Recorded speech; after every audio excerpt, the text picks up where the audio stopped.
वाटिका YouTube channel पर आप सभी का हार्दिक अभिनंदन। मार्च का महीना, सुबह सुबह का टाइम, और आप देखिए कि किन्नू के बगीचे में खड़े हैं मधु वाटिका में। तो बाकमाल फ्लावरिंग है इस साल, बहुत ज़्यादा, मतलब इतनी ज़्यादा फ्लावरिंग है कि मन खुश हो गया देख के। सुबह सुबह खुशबू, जब मधु वाटिका बगीचे में किन्नू आते हैं, किन्नू के बगीचे में, तो सुबह शाम भरपूर खुशबू यहाँ पे रहती है और बहुत ज़्यादा अच्छा एनवायरनमेंट रहता है यहाँ पे। तो आज की जो वीडियो हम बना रहे हैं, इसमें थोड़े से 2-3 पॉइंट हैं जो हमारे किसान जो भाई हैं वो किन्नू की फार्मिंग करते हैं। उसमें चाहे वो नींबू है, या किन्नू है, या डेजी है, डबल जो मार्केट है, जो भी वैरायटीज़ हैं इनकी लगाई हुई इनके पास, तो उनके लिए थोड़ी सी जानकारी हम देना चाहते हैं। क्योंकि अब जो टाइम है, ये फूल और फल दोनों को संभालने का टाइम है। अगर जहाँ पे थोड़ा सा ध्यान हम दे दें तो मुझे लगता है कि आप अच्छा जो फल है वो अपने पेड़ से और अपने बगीचे से ले सकते हैं। 2-3 पॉइंट है, मैं सीधा अपनी बात पे आऊँ तो सबसे पहले मैं बोलूँगा, हमारे साथ डॉक्टर निखिल जी हैं, वो आएंगे और आपको वो बताएंगे कि 2-3 क्वेश्चन मेरे उनको रहेंगे कि भैया, जैसे कि अब ये बहुत अच्छा आप हमारे भी देख रहे हैं बाग में, अपने बाग में भी देख रहे हैं, और आप पूरे पंजाब में ही ऐसा मतलब रहेगा कि पूरा फूल अब खिला हुआ है इसके ऊपर। 2-3 बातें जो हम डिस्कशन कर रहे थे कि अब अगर उनका ध्यान रखा जाए तो अच्छा जो फल है वो हम ले सकते हैं। सबसे पहले मेरा एक क्वेश्चन आपको ये रहेगा कि सबसे बड़ी भ्रांति एक रहती है लोगों में कि इसको पानी बिल्कुल बंद कर दें। मेरे को भी सैकड़े लोगों ने ये बोला कि पानी बिल्कुल नहीं लगाना चाहिए। क्या ये सत्य है कि इसको बिल्कुल पानी नहीं लगाना चाहिए? प्लीज़। जैसे कि स्वामी जी ने बताया है कि फ्लावरिंग के टाइम पे लोग मना कर देते हैं कि पानी बिल्कुल नहीं देना है, लेकिन पानी देना पड़ता है हमें अकॉर्डिंग टू हमारी सॉइल रिक्वायरमेंट के हिसाब से देखना पड़ता है हमें कि क्या कंडीशन चल रही है। ये नहीं होता कि पानी बंद तो बंद ही कर दिया। हमें मॉइस्चर चेक करना पड़ेगा इसका नीचे कि सॉइल्स के अंदर कितना मतलब मॉइस्चर होना चाहिए। नहीं तो अगर मान लो अभी जैसे टेम्परेचर चेंज हो रहा है, उस चीज़ को हम पुरानी चीज़ों को लेके चलेंगे तो वो दिक्कत करेगा। हमें टाइम टू टाइम चेंज होना पड़ेगा, मौसम के हिसाब से हमें भी बदलना पड़ेगा, अपनी चीज़ों को बदलना पड़ेगा। तो पानी का यही रहता है कि हमें चेक करना पड़ेगा सॉइल के अंदर नमी होनी चाहिए हल्की। अगर नमी ख़त्म हो गई तो सारा फूल झड़ जाएगा सूख के। फूड ड्रॉपिंग की जो समस्या आती है वो पानी बिल्कुल ना देने से भी आती है। दूसरा क्वेश्चन ये कि और अब इसको क्या न्यूट्रिएंट दे सकते हैं, क्या इसकी डाइट चार्ट क्या रहेगा अब इसकी, ताकि वो जो अच्छे तरीके से अपना वो फल है वो सेट हो जाए? पहली बात तो फ्लावरिंग जो हमारी होती है, फ्लावरिंग के बाद पॉलिनेशन होता है। पॉलिनेशन सबसे बड़ा हमारा फ्रूट बनाने के लिए होता है।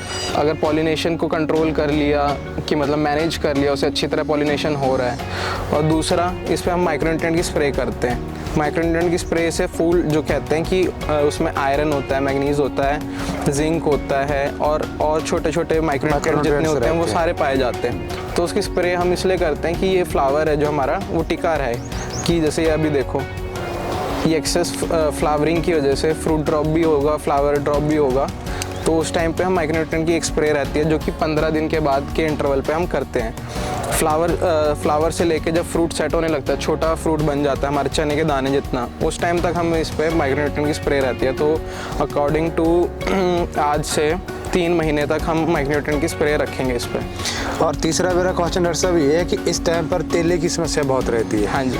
और उसके लिए क्या टाइमिंग रहेगी स्प्रे करने की, और कौन सी स्प्रे है जो हमें मतलब करनी चाहिए, और क्या लोग देख सकें? बहुत सारे लोग ऐसे भी हैं जिनको पता नहीं चलता, जो नए नए बागवानी में आते हैं, जिन्हें पता ही नहीं होता कि ये तेला है, पत्ता सुंकड़ेगा, जा वो उसकी शेप कैसी हो जाएगी, जा उसका तेला होता कैसा है, तेला होता है। हाँ, तो वो प्लीज़ आप हमें उसका बताएं, दिखाएं और उसका सलूशन भी बताएं। सिट्रस पे जो तेला आता है वो 2 तरह का होता है। एक तो जो होता है काले रंग का होता है, वो इतना हार्मफुल नहीं होता जितना हमारा ग्रीन कलर का होता है जो हरे रंग का पाया जाता है।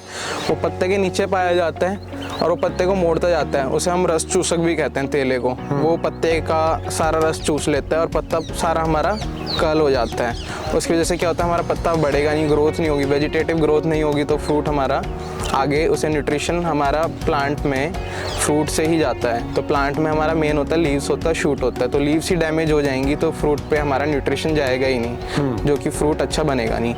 और जो उसकी स्प्रे रहती है, स्प्रे कई लोग करते हैं सुबह के टाइम पे, तो सुबह के टाइम पे, दिन में, दोपहर के टाइम पे नहीं करनी चाहिए। फिर वो बाद में कहते हैं लोग कि ना हमारा फ्लावर तो बहुत था फ्रूट बनाने के लिए, तो पॉलिनेशन नहीं होगी तो फ्रूट नहीं बनेगा। तो शाम को ही हम, जब ठंडा मौसम हो जाता है, तब अपनी बीज होती हैं वो अपने घर कह लो या फिर जितना भी उनकी हाइव्स होती हैं वो उनके अंदर चली जाती हैं। तो शाम को ही हमें इस पर स्प्रे करना चाहिए, क्योंकि पॉलिनेशन बीज ही करती हैं। अगर बीज ही मार दी हमने तो फिर फ्रूट ही नहीं बनेगा। बस यही 2-4 पॉइंट्स हैं जिन्हें हमें माइंड में लेके चलना है, जिससे हम फ्रूट अच्छा ले सकते हैं आगे। तो ये मिथ ना बना के चलें कि पानी बिल्कुल ही नहीं देना है, अपनी सॉइल कंडीशन के हिसाब से, टेम्परेचर के हिसाब से हमें उसे मैनेज करना पड़ेगा। जी, मुझे लग रहा है कि डॉक्टर साहब ने जो बातें बताई हैं वो बहुत इजीली हैं। अगर हम अपने बगीचे में उन्हें इम्प्लीमेंट कर दें एज इट इज़, तो हम अच्छा जो फ्रूट है अपने बगीचे से ले सकते हैं। पानी बहुत ज़्यादा नहीं देना है, लेकिन बिल्कुल बंद भी नहीं करना, मॉइस्चर बना कर रखना है। और उसके बाद जो स्प्रे करनी है, तेले की जो समस्या थी उन्होंने बताई है, पत्ता ख़त्म हो जाएगा, पत्ते नहीं रहेंगे तो फ्रूट बनेगा ही नहीं, पौधा खुराक ही नहीं लेगा। तो उसके लिए जो उन्होंने बताया कि सबसे बड़ा अच्छी बात जो लगी कि वो स्प्रे जो करनी बिल्कुल शाम को करनी है। शाम को करेंगे तो जो हमारी मधुमक्खियाँ रहती हैं जो पॉलिनेशन करती हैं, वो उस टाइम पे फूल के ऊपर नहीं होती, तो वो बची रहेंगी और हमारा जो अच्छी पॉलिनेशन होगी तो फ्रूट सेट बहुत बढ़िया हो जाएगा। ऐसी 2-3 बातें, माइक्रो न्यूट्रिएंट की स्प्रे वो रेगुलर 15 दिन के बाद हम करें तो मेरे को लगता है कि हमारा जो फल है वो अच्छा हम ले सकते हैं और अच्छी इनकम हम ले सकते हैं। और जानकारी के लिए हमारे चैनल के ऊपर आप बने रहिए। आप सभी का बहुत बहुत धन्यवाद।